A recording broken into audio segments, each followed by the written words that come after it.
تو بہت ہی خوبصورت درود و سلام کی صورت میں محبوب کریم صلی اللہ علیہ وسلم کی بارگاہ میں ہدیہ عقیدت پیش کر رہے تھے کہ جب حسن تھا ان کا جلوہ نما، انوار کا عالم کیا ہوگا، ہر کوئی فدا ہے بن دیکھے، دیدار کا عالم کیا ہوگا۔ ایک جھلک دیکھی تھی حضرت تاجدار گولڈا نے، ایک جھلک دیکھی تھی امام اہل سنت نے، وہ کہتے ہیں وہ سوئے لالہ زار پھرتے ہیں۔ جس نے ایک جھلک دیکھی وہ کہتے ہیں وہ سوئے لالہ زار پھرتے ہیں، تیرے دن اے بہار پھرتے ہیں، اور یا رسول اللہ تیرے در سے جو یار پھرتے ہیں، پھر در بدر یوں ہی خار پھرتے ہیں۔ اور فرماتے ہیں میں اس گلی کا گدا ہوں جس میں، امام اہل سنت کہتے ہیں میں اس گلی کا گدا ہوں جس میں مانگتے تاجدار پھرتے ہیں۔ غلامی دے باجوں تو کچھ بھی نہ منگی، بڑی شان ہے مصطفیٰ دے گدا دی۔ میں اس گلی کا گدا ہوں کہ جس میں مانگتے تاجدار پھرتے ہیں۔ اور جس وقت اعلیٰ حضرت کو دیدار نہیں ہو رہا تھا اور جس لمحے محبوب کا دیدار ہوا، وہ برکت والا شعر کیسا تھا؟ فرماتے ہیں کوئی کیوں پوچھے تیری بات رضا، کوئی کیوں پوچھے تیری بات رضا، تجھ سے کتے ہزار پھرتے ہیں۔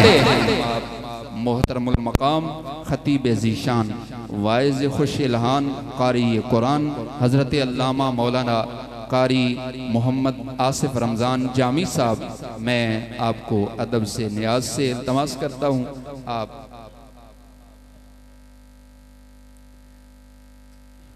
ماشاءاللہ فرما رہے ہیں کہ اعلیٰ حضرت تاجدار گولڈا کا کلام اج سکھ متران دی ودھیری، تاجدار گولڈا کو ایک جھلک دیکھی، اور کیا آپ خود منظر کشی کرتے ہیں، اج سکھ متران دی ودھیری ہے، اج سکھ متران دی ودھیری ہے، کیوں دلڑی اداس گھنیری ہے، لوں وچ شوق چنگیری ہے، اج نینا لائیاں کیوں جھڑیاں، لوں وچ شوق چنگیری ہے، اج نینا لائیاں کیوں جھڑیاں۔ فرماندے نے انہوں لفظاں دا عنوان آکھاں، انہوں لفظاں دا عنوان آکھاں، یا اللہ دی برہان آکھاں، انہوں رب دی خاص پہچان آکھاں، اس صورت نو میں جان آکھاں، اس صورت نو نہیں، اس صورت نو میں جان آکھاں، جانان کے جانے جہان آکھاں، سچ آکھاں تے رب دی شان آکھاں، جس شان کی شانہ سب بنیاں۔ اور فرماتے ہیں کہ اج پالے سب لباس تساں، یا رسول اللہ اج پالے کیسا لباس تساں، ساڑے لٹ لے ہوش حواس تساں، اج پالیا کیسا لباس تساں، ذرا ذوق، اج پالیا کیسا لباس تساں، ساڑے لٹ لے ہوش حواس تساں، اساں گندیاں مندیاں دا پاس تساں، یوتی کا ربو کا داس تساں، اور فتردہ تھی پوری آس آساں، لجپال کریسی پاس آساں، وشفا تشفا صحیح پڑیاں۔ فرماتے ہیں انہاں سکھ دیاں تے قرلان دیاں تے، انہاں جالیاں دے ول آندیاں تے، انہاں جھڑکاں ماراں کھاندیاں تے، انہاں موڑ جھاتیاں پاندیاں تے، انہاں سکھ دیاں تے قرلان دیاں تے، لکھ وار صدقڑے جاندیاں تے، انہاں بردیاں مفت وکاندیاں تے، شالہ وطوی آمن او گھڑیاں۔ آپ مسجد نبوی شریف گئے اور محبوب کریم صلی اللہ علیہ وسلم کا زمانہ یاد کیا، وہاں جا کر عرض کرتے ہیں یا رسول اللہ انہاں سکھ دیاں تے قرلان دیاں تے لکھ وار صدقڑے جان دیاں تے انہاں بردیاں مفت وکان دیاں تے شالہ وط وی آمن او گھڑیاں۔ اور یہاں پر مجھے اعلیٰ حضرت کا بھی ایک شعر یاد آ گیا. جب اعلیٰ حضرت گنبد خضرا کے سامنے گئے، محبوب کریم صلی اللہ علیہ وسلم کا دور اقدس یاد کیا. جب محبوب خرامہ حجرہ انور سے چل کر مسجد نبوی شریف کی طرف آتے تھے تو اعلیٰ حضرت کہتے ہیں زمین صدقے، زماں صدقے، مکین صدقے، مکان صدقے. زمین صدقے، زماں صدقے، مکین صدقے، مکان صدقے، حرام ناز پر شاہا تیرے دونوں جہاں صدقے. اور تاجدار گولڈا کہتے ہیں انہاں سکھ دیاں تے کر لاندیاں تے لکھ وار صدقڑے جاندیاں تے انہاں بردیاں مفت وکاندیاں تے شالا وطوی آمن او گھڑیاں. فرماتے ہیں او رات سہانی چن ورگی، او رات سہانی چن ورگی، مٹھی خواب تے او ہمراہ وادی کی تکیا اچانک میں آسی. الطیف سراب من طلعتہی والشذو بدا من وفرتہی فسکرتو ہنا من نظرتہی. نینا دیاں فوجاں سر چڑیاں. اور آپ کی یہ ناشی بڑی لمبی ہے تو آخر میں کہتے ہیں کی جن و بشر کی شاہ و گدا، کی جن و بشر کی شاہ و گدا، ڈٹھی جسوی نصیر و شان خدا. کی جن و بشر کی شاہ و گدا، ڈٹھی جسوی نصیر و شان خدا. اڈے ہوش تے منہوں بول اٹھیا. تاجدار ختم نبوت کا چہرہ، تیری صورت تیری سیرت زمانے سے نرالی ہے، تیری ہر ایک ادا پیارے ادائے بے مثالی ہے. ڈٹھی جس بھی نصیر و شان خدا، اڈے ہوش تے منہوں بول اٹھیا. کی بولیا؟ سبحان اللہ ما اجملہ کا، ما احسنہ کا، ما اکملہ کا. کتھے مہر علی، کتھے تیری ثنا گستاخ اکھیں کتھے جالی. تو میں ادب احترام نیاز کے ساتھ التماس کرتا ہوں زینت مسند خطابت میرے مسلک کا عظیم نام، عظیم خطیب نکتہ دان حضرت علامہ مولانا قاری محمد آصف رمضان جامی صاحب اپنے مواعظ حسنہ سے ہمارے قلوب و اذہان کو معطر و منور فرمائیں. نعرہ تکبیر. ابھی ذوق نہیں، میرا خیال ہے مجھے بولتا دیکھ کر آپ چپ ہو گئے ہیں. جتنا میں نے زور لگایا ابھی آپ نے بھی لگانا ہے. نعرہ تکبیر، نعرہ رسالت، نعرہ خلافت، نعرہ خلافت. بولو بھئی سارے حق چار یار، حق چار یار دا نام لو. اس واسطے کہ صحابہ نے تو گھوڑے سمندروں میں ڈال دیے. صحابہ کا نام لے. نعرہ خلافت، نعرہ حیدری، تاجدار ختم نبوت، مسلک حق، مسلک اہل سنت.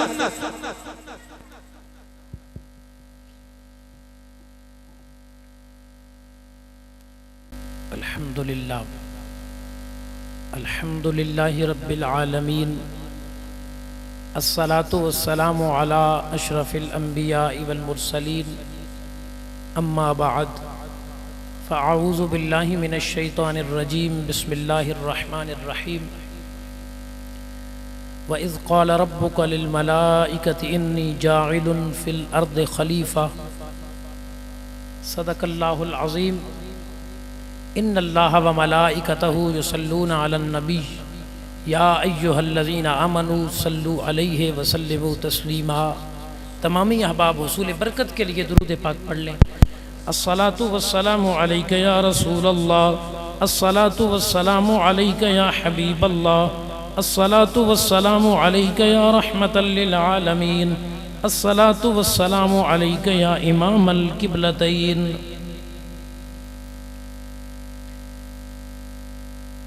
اللہ کریم کی حمد و ثنا کے بعد حضور نبی کریم صلی اللہ علیہ وآلہ وسلم کی بارگاہ میں ہدیہ درود و سلام بصد ادب و احترام عرض کرنے کے بعد برادر مکرم حضرت علامہ مولانا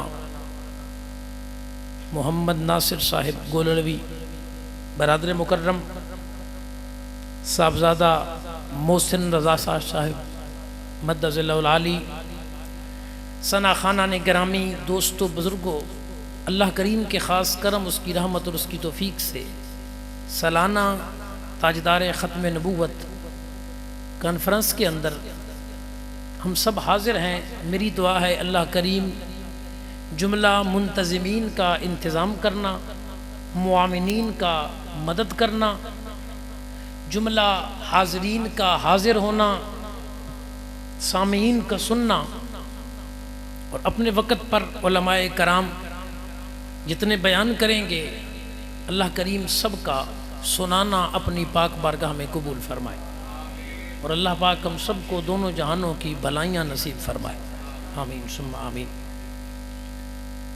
اکثر احباب کے علم میں ہے کہ ہم ایک نظم و ضبط کے ساتھ اور ایک ترتیب کے ساتھ محفل کو لے کے چلتے ہیں، عام روٹین سے ہٹ کے۔ یہ نہیں کہ بندے آئیں گے تو محفل شروع ہوگی، اور پھر جب بندے آ جائیں گے تو پھر ان کو باندھ کے رکھ لیا جائے گا کہ اب بیٹھے رہو۔ مقرر وقت پر ابتدا اور مقرر وقت پر انتہا۔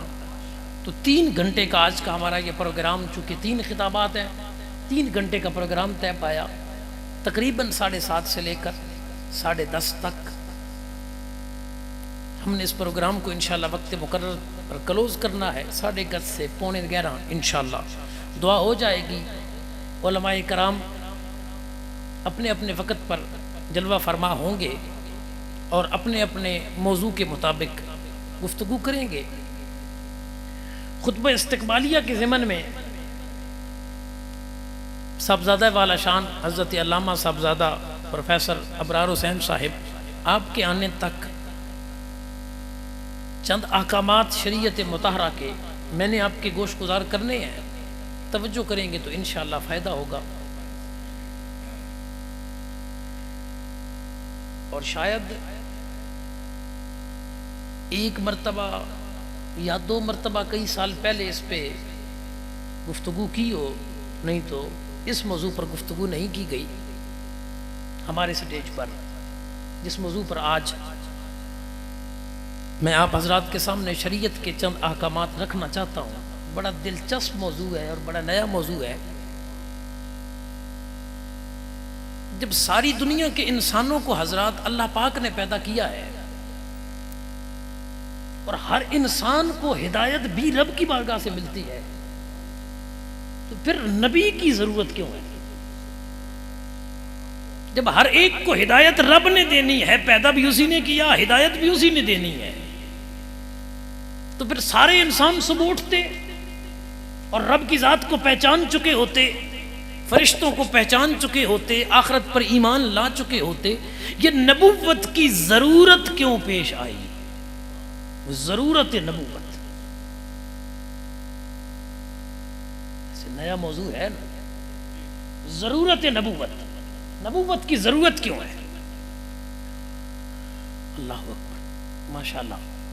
صاحبزادہ والا شان صاحبزادہ غلام محی الدین قادری صاحب برادر مکرم قاری محمد ریاض سیالوی صاحب جال چکیاں سے تشریف لائے۔ اللہ پاک ان کا آنا ہم سب کا آنا اپنی پاک بارگاہ میں قبول فرمائے۔ علماء کرام آتے رہیں گے، اور حافظ صاحب کی ڈپٹی ہے وہ انہیں اپنے اپنے مقام پہ بٹھاتے رہیں گے۔ آپ حضرات کی توجہ میری طرف ہونی چاہیے۔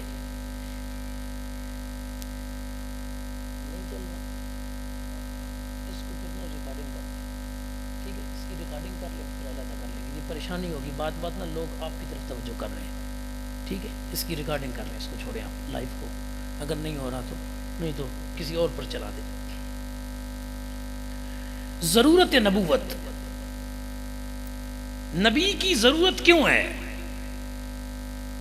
اس دنیا میں جو واقعات ہوئے ہیں وہ اس پہ شاہد ہیں حضرات۔ جن لوگوں نے بھی بغیر نبی کے اللہ کی ذات کی معرفت حاصل کرنا چاہی، نبی کو درمیان میں نہیں لے آئے، بغیر نبی کی ذات کے اللہ کی معرفت حاصل کرنی چاہیے، وہ لوگ گمراہ ہو گئے، وہ لوگ گمراہ ہو گئے۔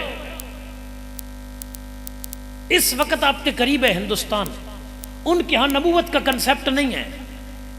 ایک خدا کی بجائے وہ درجوں نہیں سینکڑوں بتوں کو خدا مانے بیٹھے ہیں۔ نبی کا انکار کیا، نبوت کا انکار کیا تو بتوں کے سامنے جھکنے والے بن گئے۔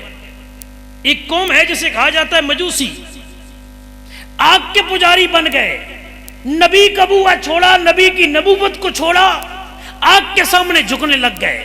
ہندوؤں نے خدا اور اپنے درمیان نبی کے وسیلے کو چھوڑا تو بتوں کے پجاری بن گئے۔ یہ دنیا کے واقعات اس پر شاہد ہیں کہ خدا کی ذات تک پہنچنے کا صحیح راستہ اگر دنیا والوں کو کوئی ذات دکھا سکتی ہے تو اسی ذات کو دنیا میں نبی کہا جاتا ہے۔ کہ دنیا نے رب تک پہنچنا ہے اور ہم ہیں انسان۔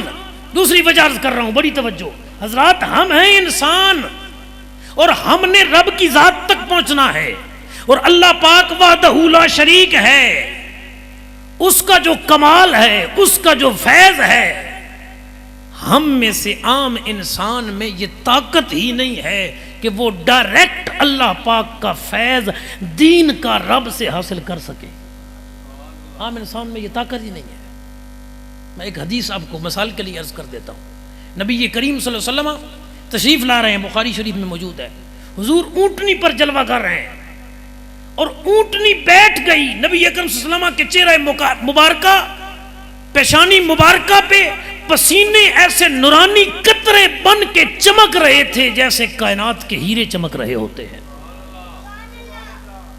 وہ اونٹنی بیٹھ گئی جس پر حضور جلوہ گر تھے، اور کریمہ کا سلمہ کے جسم اطہر اور بالخصوص آپ کی پیشانی مبارکہ سے پسینے موتیوں کی طرح اور ہیروں کی طرح نور بن کے چمک رہے ہیں اور نیچے جلوہ گر ہو رہے ہیں۔ عرض کیا گیا آقا یہ سواری کیوں بیٹھ گئی؟ فرما میرے اوپر اللہ کی وحی نازل ہو رہی ہے۔ سبحان اللہ۔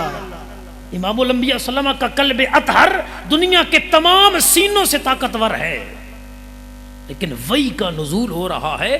سیدہ عائشہ صدیقہ فرماتی ہیں کتاب الوحی بخاری شریف میں ہے کہ جب حضور پر سخت سردیوں کے موسم میں وحی نازل ہوتی، اس وقت بھی نبی کریم صلی اللہ علیہ وسلم کے جسم اطہر پر پسینے کے اثار نظر آ رہے ہیں۔ سبحان اللہ۔ نعرہ تکبیر، نعرہ رسالت، نعرہ تاکید، نعرہ حیدری، نعرہ غوثیہ، تاجدار ختم نبوت۔ حضرات وحی کا وزن اتنا ہے یا وحی کا جلال اتنا ہے، آپ نے قرآن نہیں سنا؟ لو انزلنا هذا القرآن على جبل لرأيته خاشعا متصدعا من خشیت اللہ۔ حضرات اگر یہ قرآن آتا نا پہاڑوں پر تو وہ ڈر اور خوف سے ریزہ ریزہ ہو جاتے۔ جس قرآن کے بوجھ کو پہاڑ نہیں اٹھا سکتے تھے، اس قرآن کو اپنے قلب اطہر پہ جگہ دی ہے تو محمد عربی صلی اللہ علیہ وسلم کی ذات نے دی ہے۔ تو یہ قرآن جو آج تیرے میرے بچوں کے سینوں میں محفوظ ہے، یہ نہ سمجھو کہ یہ بڑی آسانی سے ہو گیا ہے، یہ اللہ نے قلب مصطفیٰ کریم صلی اللہ علیہ وسلم پہ نازل کیا، اور حضور کے قلب اطہر کا فیض ہے کہ تیرے میرے دل میں قرآن ہے، درمیان میں دل مصطفیٰ وسیلہ ہے۔ رب نے قرآن دل مصطفیٰ پہ نازل کیا اور دل مصطفیٰ کے فیض سے امت مصطفیٰ کے دلوں میں قرآن محفوظ ہوا۔ اللہ پاک کی طرف سے ڈائریکٹ احکامات عام انسانوں کو دیے جاتے ہیں، ہر بندے پہ وحی آنا شروع ہو جاتی۔ جیسے ایک عام بندہ مرزا قادیانی کہتا ہے کہ مجھ پر بھی وحی آتی ہے، عام بندہ ہے نا، کچہریوں میں کام کرنے والا منشی، اور وہ کہتا ہے مجھ پر بھی وحی آتی ہے۔ اس سے پوچھا گیا پھر تیری حالت کیا ہوتی ہے؟ میں موضوع سے باہر نہیں نکلوں گا، موضوع کے مطابق عرض کر رہا ہوں۔ اس نے کہا جب مجھے وحی آتی ہے مجھے پتہ ہی نہیں ہوتا کہ میں مرد ہوں یا عورت ہوں۔ جس پر جھوٹی وحی آ رہی ہے اتنی بات تو وہ بھی کر رہا ہے، یعنی ہمارے نزدیک تو وہ بھی جھوٹا، اور جو وحی کا دعویٰ کر رہا ہے وہ بھی جھوٹا۔ وہ کہہ رہا ہے مجھے پتہ ہی کوئی نہیں ہوتا کہ اس وقت میری حالت اور کیفیت کیا ہوتی ہے۔ حضرات گرامی قدر، اب ہر بندہ صبح اٹھتا اور کہتا مجھ پر رات کو وحی آئی ہے، اگر نبوت کا سلسلہ نہ ہوتا، رسالت کا سلسلہ نہ ہوتا، اور پتہ نہیں وہ علل تلل کیا کچھ بنا کے لوگوں کے سامنے پیش کر دیتا۔ اس لیے رب نے خاص ہستیاں چنی، خاص سینے چنے جن پہ اللہ کی طرف سے وحی آتی ہے۔ وہی ہستیاں اور وہی سینے انبیاء کرام علیہ السلام ہیں۔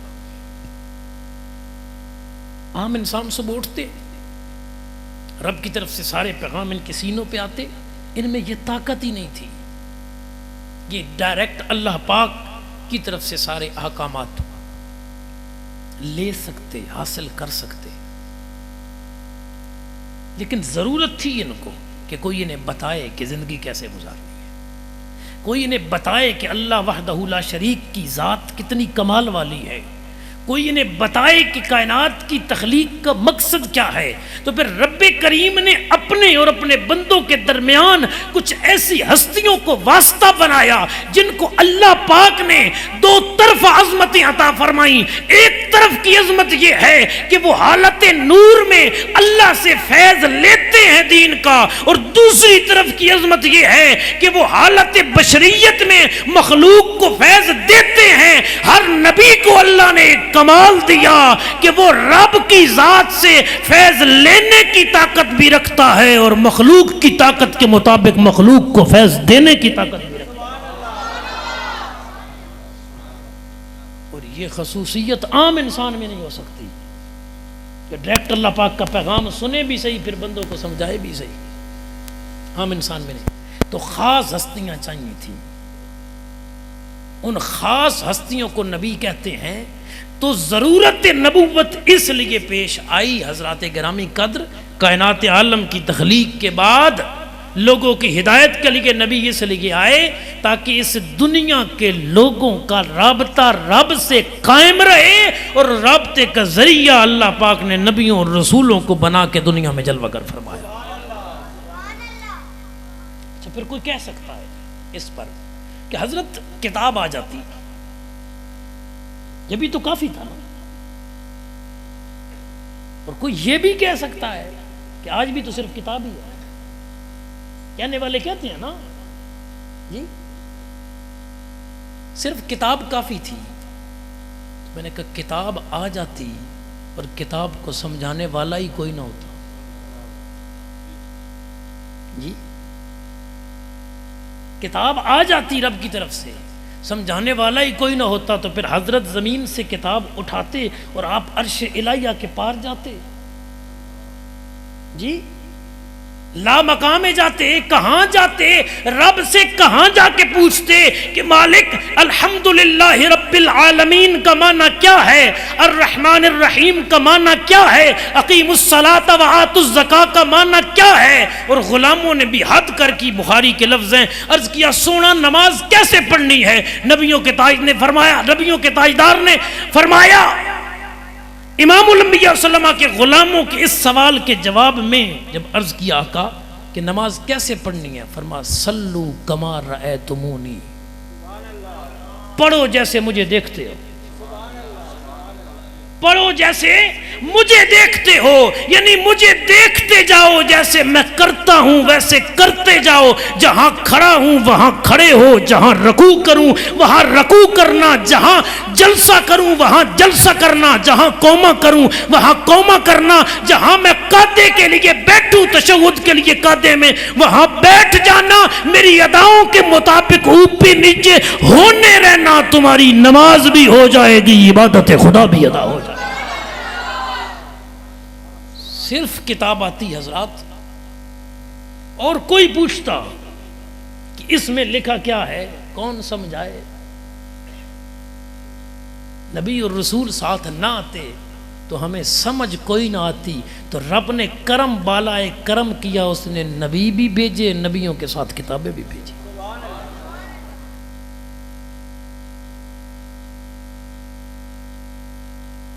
بعض انبیاء کرام علیہ السلام وہ ہیں جو نبی بھی ہیں اور رسول بھی ہیں۔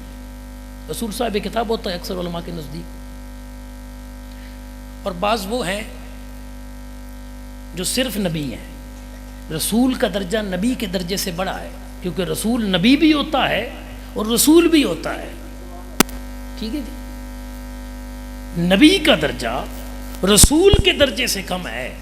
ہر نبی کتاب نہیں لے کے آیا، لیکن جو نبی رسول بھی ہو وہ صاحب کتاب ہوتا ہے، کہ اللہ پاک کی طرف سے اس پر صحائف نازل کیے جاتے ہیں۔ اب پھر وہ نبی جب تشریف لے جاتا ہے وہ نبی جب تشریف لے جاتا ہے تو دوسرا نبی آ جاتا ہے. بعض نبی پھر پچھلی نبیوں کی شریعتوں کو لے کے چلے، اور بعض نبی جو رسول بھی تھے وہ اپنی شریعت لے کے آئے. جیسے آپ کے اور میرے کریم آقا صلی اللہ علیہ وآلہ وسلم آئے کہ آپ کے اور میرے نبی کریم صلی اللہ علیہ وسلم کے دین میں بہت سارے احکامات پچھلے نبیوں کے دین کے بھی ہیں، اور بہت سارے احکامات حضور کے اپنے دین کے بھی ہیں جو پچھلی شریعتوں میں نہیں تھے. پر کیف یہ موضوع نہیں ہے، اس کی طرف نہیں جاتے. گرامی قدر حضرات، پھر عام انسان کے اندر اتنی خصوصیات، اتنے کمالات نہیں ہیں جتنی خصوصیات اور کمال اللہ نے نبیوں کی ذات میں رکھی ہے.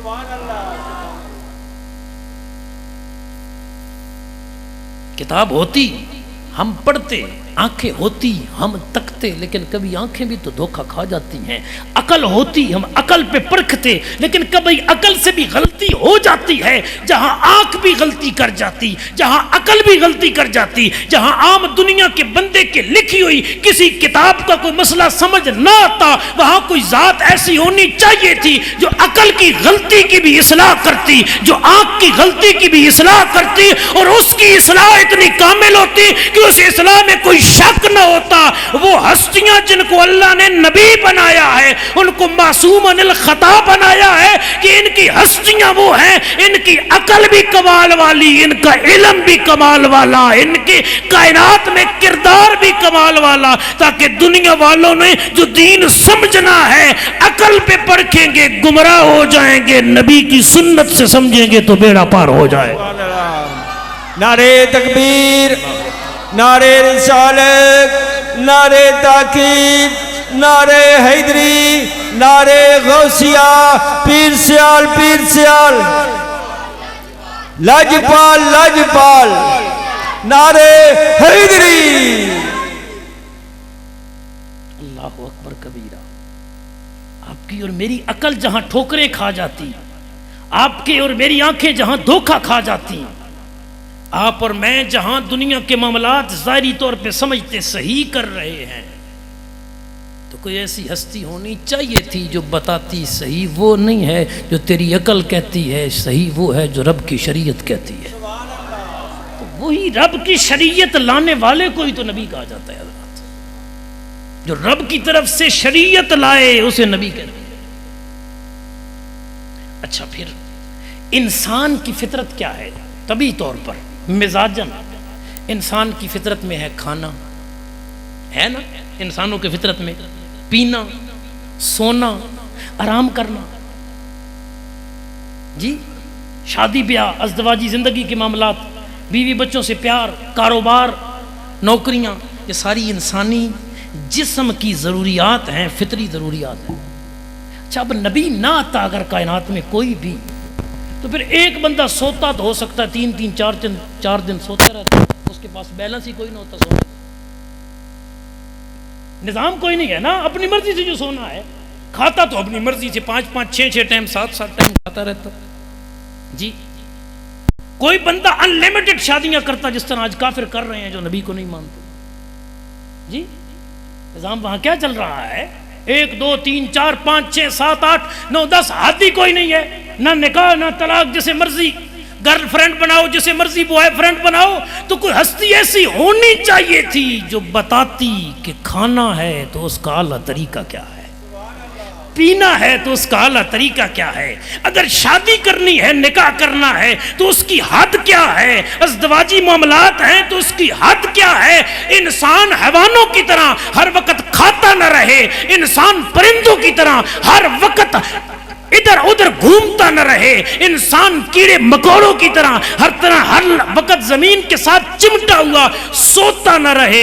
انسان کی طبیعت کے ہر معاملے کو شریعت کے مطابق کرنے کے لیے کوئی ذات ایسی ہونی چاہیے تھی جو دین اور دنیا میں بیلنس کر کے دکھائے کہ اس طرح کھاؤ اور پیو گے، کھانا پینا جسم کی غذا بھی بن جائے گا، سنت مصطفیٰ بھی بن جائے گا، عبادت خدا بھی بن جائے گا. کوئی ہستی ہوتی ایسی تو یہ بتاتی، ورنہ ہمیں کیا پتا تھا. جی اور جڑے نبی نو نہیں مندے نے قسم رب دی عزت دی انہاں نو نہ کھاؤن دا پتہ نہ پین دا پتہ. اللہ اکبر، رب دی عزت دی قسم.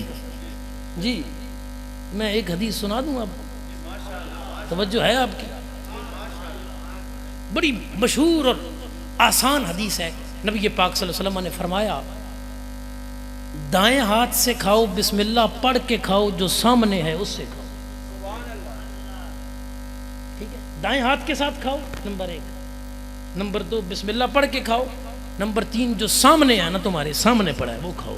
یہ نہیں بھی سامنے لگی بوٹیاں چالاؤ، جو تمہارے مقدر میں آئی ہے وہی اٹھاؤ. اللہ. اب ذرا سمجھیے، جدید دور میں چمچ آ گئے کھانے کے لیے. اب بریانی پک گئی ماشاءاللہ، آج بھی آپ کے لیے تیار ہے جی. لنگر شریف، حلوہ شریف آ گیا، کوئی بھی چیز، اور وہ نا حضرات گرم تھی، بڑی سخت.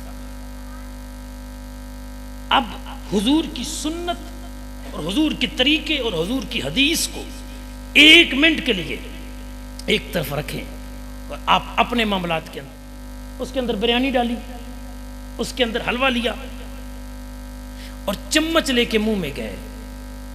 حلوہ بڑا سخت تھا، گرم، چاول بڑے سخت گرم تھے، زبان پہ پہنچے نا تو پتہ چلا او ہو اب بندے سامنے بیٹھے ہیں، نہ تو باہر نکال سکتا ہے، اندر لے جائے تو زبان جل رہی ہے، زبان کو تکلیف ہو رہی ہے. اب یہ جو گرم تھا حلوہ، یہ جو گرم تھے چاول، یہ جو گرم تھی چیز جو آپ نے چمچ میں ڈالی اور منہ میں لے گئے اور منہ میں پہنچی تو پتہ چلا کہ یہ تو بہت گرم تھی، اسی طرح ٹھنڈا کر کے اندر لے جانا تھا. نبیوں کے تاجدار کے طریقے کی طرف آئیے، سنت کے طریقے کی طرف آئیے. چمچ تو ہے کوئی نہیں، اب ہاتھ لگائیں گے اور چاول ہوں گے گرم، حلوہ ہوگا گرم، ہاتھ فوراً کھینچ لیں گے. جو اندر جا کے تیری زبان جلنی تھی اس سے تمہیں مصطفیٰ کی یہ سنت نے محفوظ کروا دیا.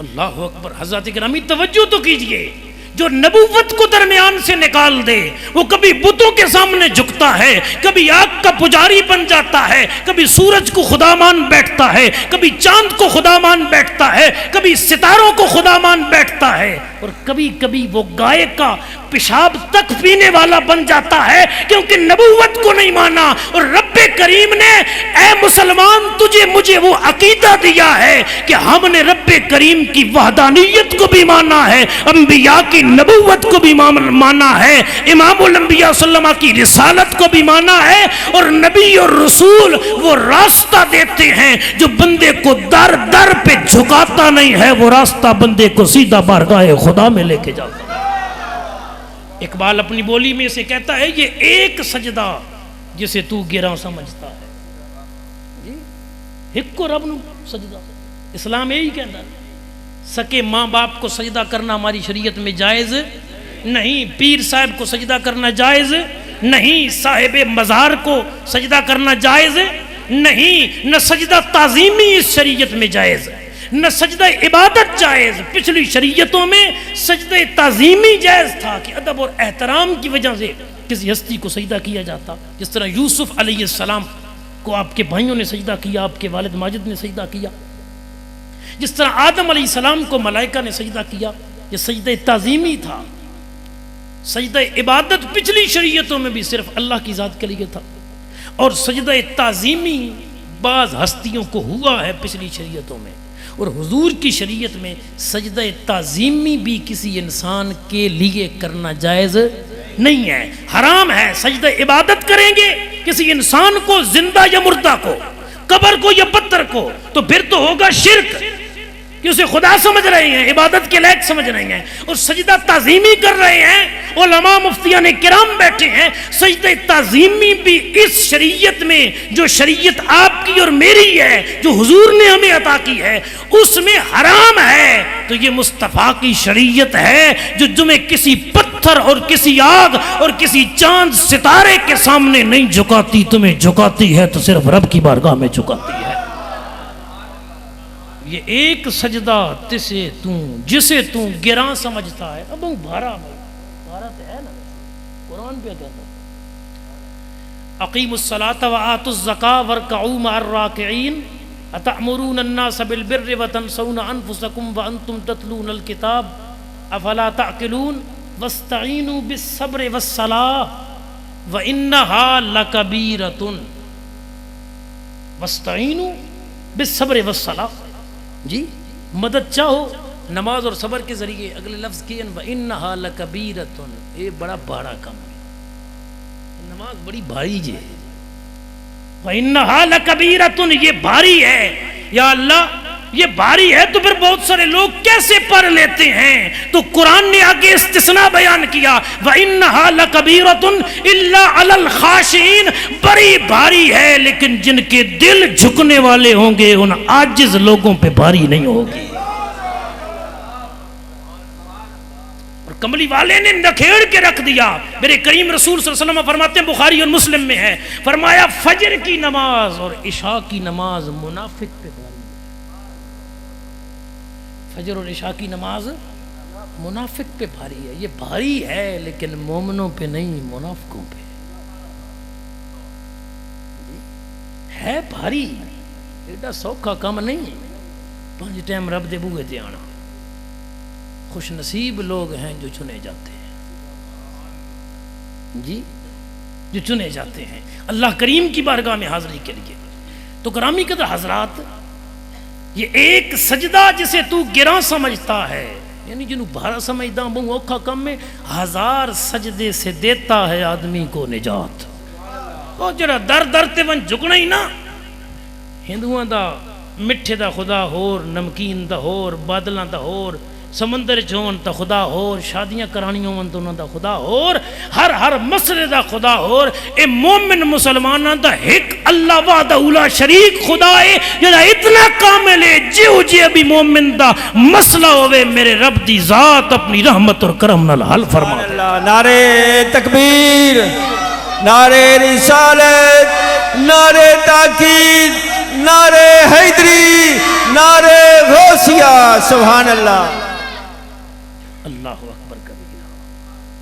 کہاں پہنچے تھے کہ نبی اور رسول کی ضرورت اس لیے ہے کہ انسان بے لگام گھوڑا نہ بن جائے کہ سوئے تو سوتا رہے, کھائے تو کھاتا رہے, پیے تو پیتا رہے, شادیاں کرے تو انلیمیٹڈ کر دے, بچے پیدا ہو جائیں تو اسے تمیز ہی نہیں ہے کہ تربیت کیسے کرنی ہے. تو نبی اور رسول ان کی ضرورت اس لیے پیش آئی کہ دنیا نے چونکہ کھانا تو تھا نا, تو کچھ ہستیاں ہوتی جو کھانے کا طریقہ بتاتی, کچھ ہستیاں ہوتی جو پینے کا طریقہ بتاتی, کچھ ہستیاں ہوتی جو ازدواجی زندگی گزارنے کا طریقہ بتاتی. اللہ اکبر کبیرہ. اگلی وجہ ضرورت نبوت کی کہ نبی کیوں بھیجے گئے, رسول کیوں بھیجے گئے. اللہ اکبر کبیرہ.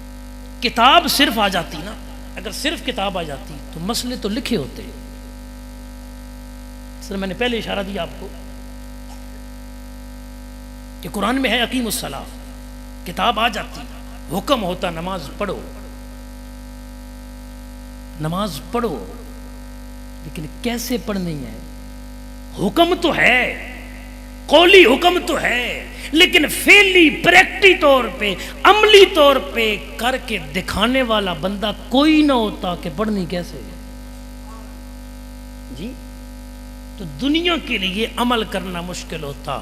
تو نبی اور رسول اس لیے بھیجے گئے کہ وہ رب کے احکام بتاتے بھی ہیں اور ساتھ عمل کر کے دکھاتے ہیں.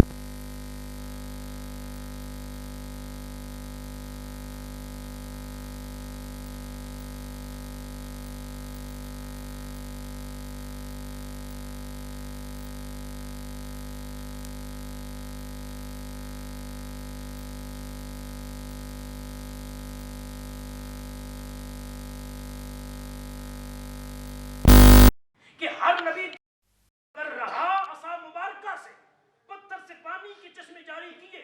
موسیٰ علیہ السلام نے اپنے عصا مبارکہ سے دریا کے اندر, سمندر کے اندر خشک راستے بنائے. موسیٰ علیہ السلام نے اپنے دست اقدس کو اپنے بغل میں لے جا کے باہر نکالا, وہ چمکنے لگا, لیکن پیارے کلیم اللہ تشریف لے گئے, آج چمک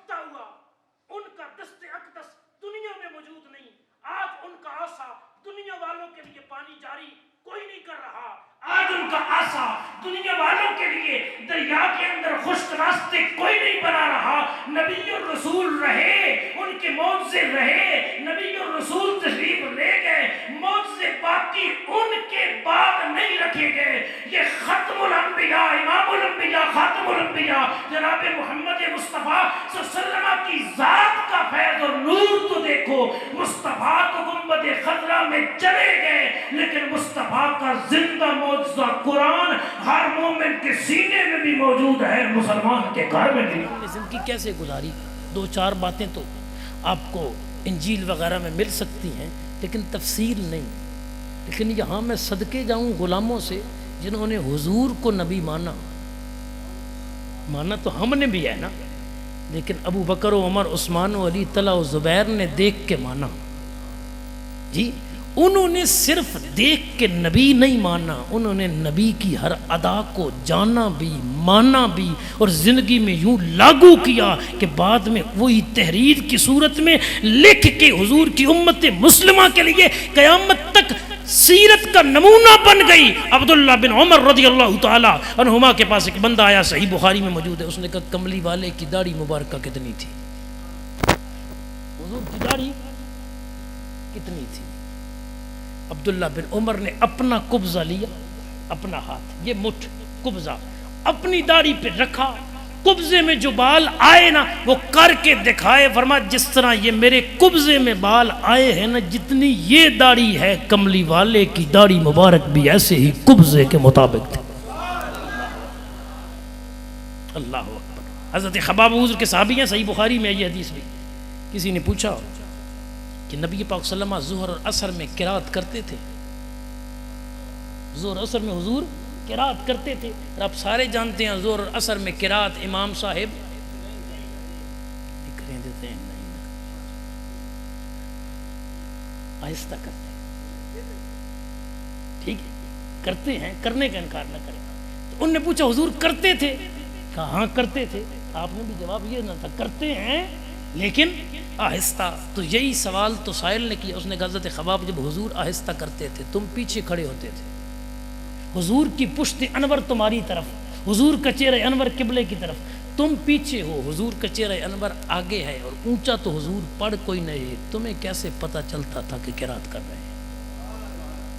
سوال تو بنتا ہے. اب جنہوں نے حضور کو دیکھ کے کلمہ پڑھا، صرف کلمہ پڑھ کے بات ختم نہیں انہوں نے کر دیا. احباب ذی وقار، ان نے کلمہ پڑھا، کلمے کے احکام کو سمجھا، محفوظ کیا.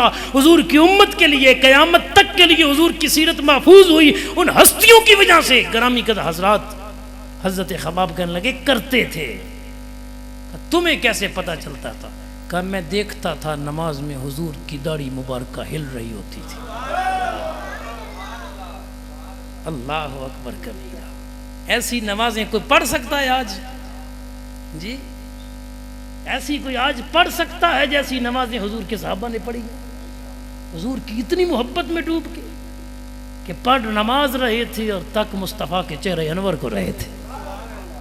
اللہ اکبر کبیرہ. اور یہ بھی کوئی نہیں کہہ سکتا کہ صحابہ کی نمازوں میں کوئی خشوع میں کمی تھی، کوئی خضوع میں کمی تھی. اللہ اکبر کبیرہ. نہیں، نماز بھی ان کی اعلیٰ درجے کی. اس کا مطلب ہے اصل خشوع و خضوع نماز کا ہے یہی کہ نماز میں خیال عبادت خدا بھی رہے اور خیال جمال مصطفیٰ بھی رہے. رب کی عبادت کی طرف بھی دھیان ہو اور مصطفیٰ کی اداؤں کی طرف بھی دھیان ہو. یہ اب کبھی پڑھے نا اس انداز میں نماز سنت کے مطابق، صحیح عین سنت کے مطابق، پھر لطف آئے گی.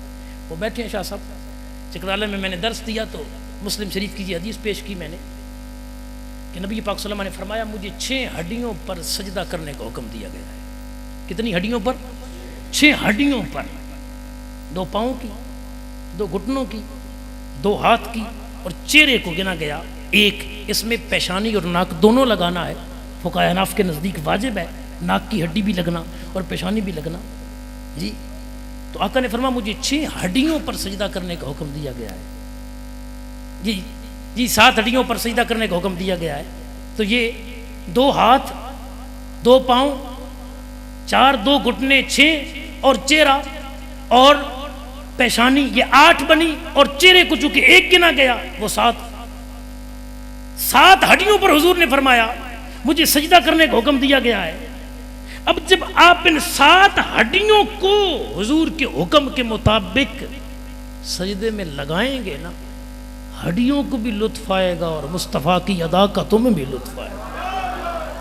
یہ کسی دا گوڈا ڈنگا یہ کسی دا متھا پورا کوئی نہیں لگا پیا کسی دے پچھو پیر چکے پین اس لیے ابھی سنت کی لذت سے کامل طریقے سے محروم ہو. جس دن 7 ہڈیوں پہ حضور کے طریقے کے مطابق صحیح سجدہ کیا اس دن پتہ چلے گا مصطفیٰ صرف تیری جلد کو نور نہیں دے گئے وہ تو تیری ہڈیوں کو بھی نور بنا گئے.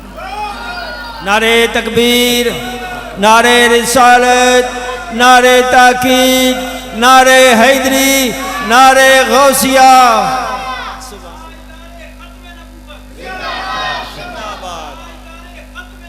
زندہ باد زندہ باد زندہ باد زندہ باد. گرامی قدر حضرات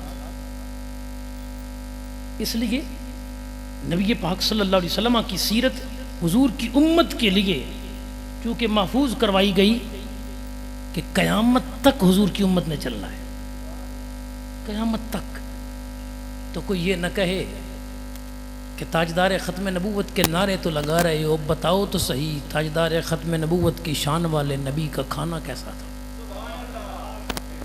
باقاعدہ علماء نے کتابیں لکھی ہیں حضور نے کون سی چیز کھائی کب کھائی کس وقت کھائی کس چیز کے ساتھ کھائی کس برتن میں کھائی وہ برتن کس کا تھا اس برتن میں لے کے کون آیا حضور نے کون سے رنگ کا کپڑا پہنا کب پہنا کیسی چادر اوڑھی اس کا رنگ کیسا تھا اس کا انداز کیسا تھا. جی حضور نبی پاک صلی اللہ علیہ وسلم کس طرح وہ لیتے تھے کریم آقا صلی اللہ علیہ وآلہ وسلم کی ہر ادا کو حضور کی امت نے محفوظ کیا. اس لیے میرا رب فرماتا ہے لقد کان لکم فی رسول اللہ اسوۃ حسنہ بتحقیق تمہارے لیے رسول اللہ صلی اللہ علیہ وسلم کی ذات میں بہترین نمونہ موجود ہے. حضور کی سیرت کو محفوظ رکھوایا گیا. کسی نبی اور رسول کی سیرت تفصیل کے ساتھ محفوظ نہیں ہے جتنی تفصیل کے ساتھ آپ کے اور میرے کریم آقا صلی اللہ علیہ وآلہ وسلم کی سیرت مبارکہ محفوظ ہے. اب نتیجہ کیا سامنے آیا جو ہمارا موضوع چل رہا تھا کہ ضرورت نبوت اس کی ایک وجہ یہ بھی ہے کہ کوئی ایسی ہستی ہوتی جو ہمیں زندگی گزارنے کا وہ انداز بتاتی جو انداز اتنا سونا ہوتا کہ ہمارا کام بھی ہو جاتا اور رب کریم کا ہم پر فضل اور انعام بھی ہو جاتا. صرف کام نہ ہوتا بلکہ رب کا فضل اور انعام بھی ملتا اسی کام میں جب وہ کام امام الانبیاء صلی اللہ علیہ وسلم کے طریقے کے مطابق ہوتا. ابو داؤد ابن ماجہ میں ہے صحابہ کے بار جا رہے ہیں ایک بندہ پہاڑ کی چوٹی سے اترا بڑا بھاری بھرکم جوان تکڑا بندہ. صحابہ کے بار نے دیکھا اسلام کے لیے اپنی جرت اپنی بہادری اور اپنے وجود کو پیش کرتا. امام الانبیاء صلی اللہ علیہ وسلم نے سنا جو کچھ صحابہ کے بار کہہ رہے تھے تو نبیوں کے تاجدار نے پتہ کیا فرمایا. حضور نے فرمایا اگر یہ اس لیے نکلا ہے کہ اس کے بچوں کو کسی کے سامنے اور اس کو کسی کے سامنے ہاتھ نہ پھیلانا پڑے. گھر سے اس لیے نکلا ہے کہ میں کما کے لے آتا ہوں نہ مجھے لوگوں سے مانگنا پڑے نہ میرے بچوں کو مانگنا پڑے. فرمایا یہ اس لیے نکلا ہے کہ یہ جب باہر جائے تو رزق حلال کمائے. فرمایا یہ حلال کمانے کی نیت سے نکلا ہے اور ہاتھ پھیلانے والے عمل سے بچنے کی نیت سے نکلا ہے اپنے بچوں کو صحیح رزق دینے کی نیت سے نکلا ہے تو یہ کاروبار اور محنت مزدوری کرتا رہے گا میرا رب سے جہاد کا اجر عطا فرماتا. کام بھی ہو جائے اور ساتھ ساتھ اجر و ثواب بھی ہو جائے. ہستی ایسی ہونی چاہیے تھی جو ایسا طریقہ عطا کرتی جہاں دنیا کے کام بھی ہوتے اور ساتھ ساتھ رب کی رضا بھی ملتی. تو وہ ہستیاں دنیا میں نبی اور رسول بنا کے بھیجی گئیں جنہوں نے دنیا کے اندر آ کے کائنات عالم کے لوگوں کو یہ انداز دیا. پھر گرامی قدر حضرات انسان جتنا بھی پڑھ لکھ جائے نا عام انسان کی بات کر رہے ہیں جتنا بھی عقل و شعور والا ہو جائے، جتنی بھی تحقیقات کر لے. علماء بیٹھے ہیں، پوچھئے ان سے. عقائد کی تمام کتابوں میں اسی طرح لکھا ہے کہ انبیاء کرام علیہم السلام اور فرشتوں کے علاوہ، ملائکہ کے علاوہ کوئی مخلوق معصوم نہیں ہے. ٹھیک ہے، معصوم ہے انبیاء کرام علیہم السلام یا ملائکہ. آپ نے یہاں سے کسی کو لیڈر مان لیا محمدی کمیونٹی سے، باہر دور نہیں جاتے، حالات بڑے سخت ہیں. اپنے گھر سے کسی کو لیڈر مان لیا اور اندھا دھن مان لیا کہ بھائی میں نے ہر کام وہ کرنا جو میرا لیڈر کرے گا. اب اگر لیڈر صاحب سے ہی غلطی ہو گئی، پیچھے قوم تو پھر گئی نا جی. تو عام انسان کے اندر یہ کوالٹی رکھی نہیں گئی کہ وہ معصوم عن الخطا ہو. لہذا عام انسان جتنا بھی پڑھ جاتا، تحقیقیں کرتا، کہیں نہ کہیں اس نے بھٹک جانا تھا. کچھ ہستیاں ایسی ہونی چاہیے تھیں جو معصوم عن الخطا ہوتی، جو بھٹکنے سے پاک ہوتی، جو گمراہیوں سے پاک ہوتی، تاکہ ان کا ہر عمل کائنات کے لوگوں کے لیے اسوہ حسنہ بنا دیا جاتا. اور وہ لیڈر، وہ ہستیاں جن کی ذات کے اندر گناہ کا شائبہ بھی نہیں ہے، جو معصوم عن الخطا ہے، وہ انبیاء کرام ہیں. اور آپ کہیں حضرت یہ فرشتے بھی تو ہیں، تو میں عرض کروں گا فرشتے ہیں تو صحیح، لیکن فرشتوں میں ایک یہ صفت تو ہے کہ وہ معصوم عن الخطا ہیں، لیکن باقی صفات تو فرشتوں میں نہیں ہیں نا، جو انسانوں سے ریلیٹڈ ہیں. جی تھوڑے جو کوئی بھوک ہوئے، دوسرا مسلمان بھوک محسوس کردہ انہوں کھانا کھلیندہ، چونکہ آپ کدی نہ کدی بھوک محسوس کردہ تے اج ادھی کر رہا کھاندہ نا جی. عام انسان کھاتا ہے تو یہ کسی کی بھوک محسوس کر سکتا ہے، لیکن غور تو کیجئے، توجہ تو کیجئے حضرات، توجہ تو کیجئے. فرشتے کھانے سے پاک، پینے سے پاک، بچوں کی کیا ضروریات ہیں فرشتے اس سے پاک، رشتہ داروں کی کیا ضروریات ہیں فرشتے اس سے پاک. وہ تو ان چیزوں سے پاک ہے، یہ معمولات ہی نہیں ہیں ان کی زندگی میں. تو اگر فرشتے دنیا میں آ جاتے نبی بن کے، اور فرشتے دنیا والوں کو شریعت کے احکامات بتاتے، اور لوگ پوچھتے یا آپ بتا رہے ہیں کھانا اللہ کے حکم کے مطابق کھائیں، پانی اللہ کے حکم کے مطابق پئیں، تو ہمیں ذرا پانی پی کے دکھائیں، کھانا کھا کے دکھائیں. تو وہ تو ابراہیم علیہ السلام بھون کے لائے تھے گوشت، تو انہوں نے ہاتھی کا کوئی نہ کیتا فرشتیاں. ابراہیم علیہ السلام نے فرمایا کھاؤ، چونکہ بشری لباس چاند اس واسطے ابراہیم علیہ السلام نے انہوں نے سامنے کھانا رکھ دیتا. انہوں نے کہا جی اسی تو کھاؤن تو ہی پاک آ، اسی تو ملائکہ. اگر فرشتے نبی بن کے دنیا میں آ جاتے اور آپ کو اور مجھے شریعت کے احکامات بتاتے، اور ان کی ذات کے ساتھ جو صفات ہی نہیں رکھی گئی، یعنی کھانا پینا، ازدواجی معاملات، دیگر بہت ساری چیزیں، ان میں سے کسی عمل کے متعلق ہم نے رہنمائی لینی ہوتی، تو پھر فرشتہ عملی طور پر وہ کر کے نہ دکھا سکتا، کیونکہ اس کی ذات کے اندر کھانے پینے کا، شہوت کا مادہ ہی نہیں رکھا گیا. تو رب نے پھر فرشتوں سے زیادہ صفات نبیوں اور رسولوں کو عطا کی، تاکہ وہ کائنات والوں کو صرف ایک کام کا یا ایک صفت کا فیض نہ دیں، بلکہ جس فیض کی ضرورت ہو رب کا نبی اور رسول وہ فیض امتیوں کو عطا فرما دیں. فرشتوں کے معاملات ایک حد تک ہیں، لیمیٹڈ ہیں جی. تو فرشتہ جب سے پیدا ہوا ہے اللہ کے حکم سے عبادت کر رہا ہے، جو اس کی ڈیوٹی لگی ہے وہ ڈیوٹی پوری کر رہا ہے،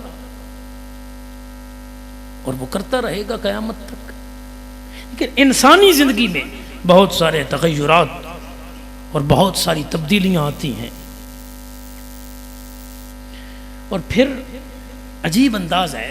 فرشتوں میں ایسا نہیں ہے، تفصیل میں نہیں جاتے، صرف اشارہ کر رہا ہوں کہ فرشتوں میں ایسا نہیں ہے. انسان میں ایک عجیب انداز ہے. یہ پیدا ہوتا ہے تو چھوٹا سا ہوتا ہے بچہ، پھر تھوڑا بڑا لڑکپن کی طرف پھر جوانی کی طرف جی، پھر جوانی سے ادھیڑ عمر کی طرف، پھر آگے چلتے چلتے بوڑھا شیخ فانی ہو جاتا ہے۔ یہ انسانی زندگی ہے جو سٹیپ بائی سٹیپ چلتی ہے، جو نہیں کہ ایک بندہ پیدا ہوا تو پہلے دن ہی وہ باپ ہی بن گیا، دادا بھی بن گیا، پردادا بھی بن گیا۔ پہلے بچپن ہے، بچپن کے بعد پھر لڑکا پن، پھر جوانی، پھر آگے چلتے چلتے۔ فرشتوں کے اندر یہ معاملہ نہیں ہے اس طرح۔ ایک فرشتہ پیدا ہوا تو چھوٹا سا تھا، 6 مہینے کے بعد فرشتہ بڑا ہو گیا، 2 سال کے بعد اور بڑا ہو گیا جی، 10 سال کے بعد 12 سال کے بعد فرشتہ جوان ہو گیا۔ ایسے معاملات نہیں ہیں۔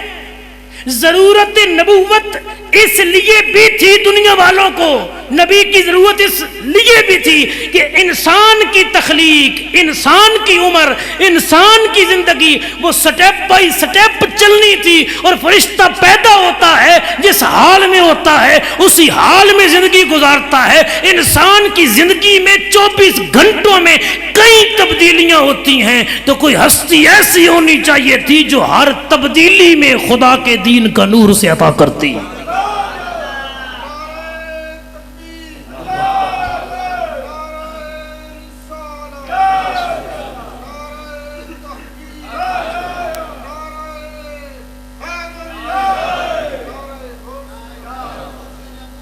زندہ آباد، زندہ زندہ آباد، زندہ اللہ اکبر۔ جتنی تبدیلیاں آئیں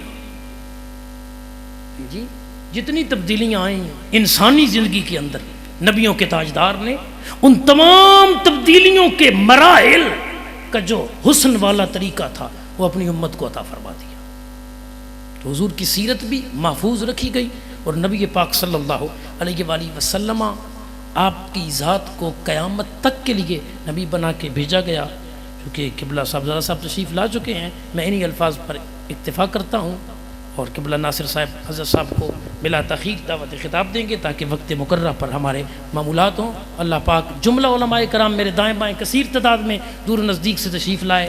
میں انشاءاللہ آخر میں سب کو شکریہ ادا کروں گا۔ فی الوقت جتنے علماء کرام آئے، احباب آئے، تمام کا شکر گزار ہوں۔ اللہ پاک